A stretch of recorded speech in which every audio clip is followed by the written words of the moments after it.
When Zainab Selby and I founded Women for Women International, it was precisely to find ways to stand in solidarity with women in dire circumstances.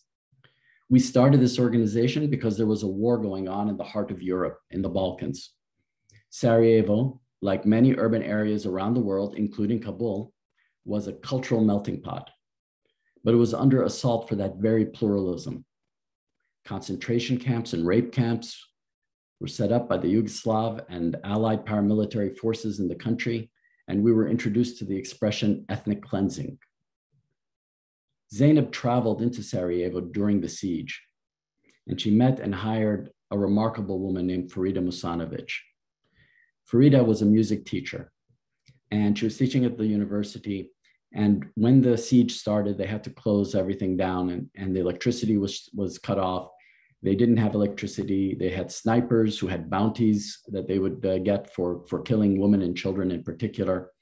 And Farida insisted on continuing to teach. She insisted on continuing to find ways of giving piano lessons to her students and to continue giving music lessons. And she also agreed to be our first country director.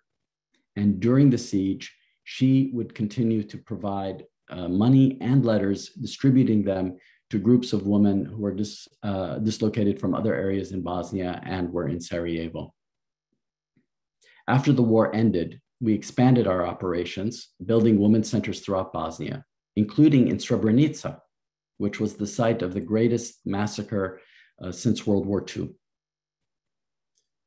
We realized early on that women were actually the greatest benefit any nation had. Across any metric, as women were empowered, so were their families, so were their communities, and ultimately their nations. And we've also had to deal with cultural norms that have tried to disempower women as well. And these cultural norms exist in every society and every culture. And we do this not by dictation. Our operations in nations are led by the people in those nations. We work in solidarity with the communities that we're trying to work with. They work, and the people in these communities work within their own milieu. They work with the local leaders. They work with the local elders. They know who possesses power in these communities and who is able to be agents of change. And they work with them to make that change. In Nigeria, we had a situation where we were introduced, and we didn't know about it until we started in Nigeria, that there was something called the widowhood practice. It's been written that widowhood is often the beginning of lifelong oppression and misery for women.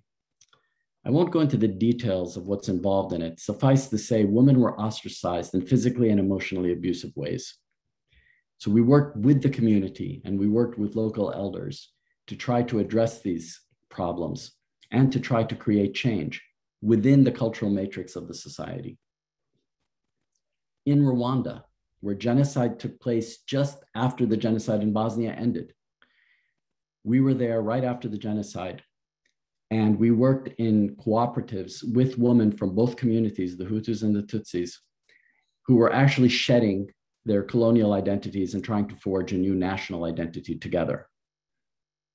In South Sudan, the Democratic Republic of Congo, Kosovo, Iraq, wherever we've gone, we have worked in desperate conditions with courageous women and men and forged a model for solidarity.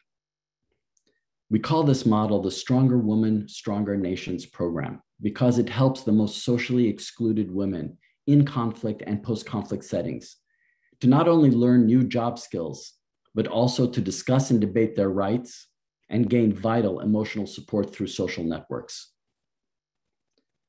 When we started, we honestly thought that Bosnia was going to be the last horror of its kind that we would see in our lifetime. We were naive, but our programs haven't been. We established a conflict response fund to allow us to move quickly when the need arises.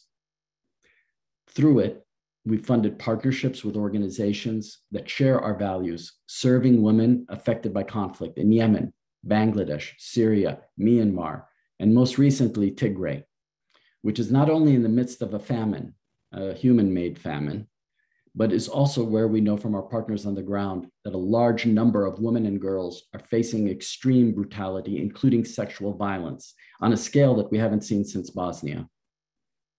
Our Conflict Response Fund enables us to track crisis in real time, identify credible partners on the ground, and allocate resources to meet the urgent needs of women survivors.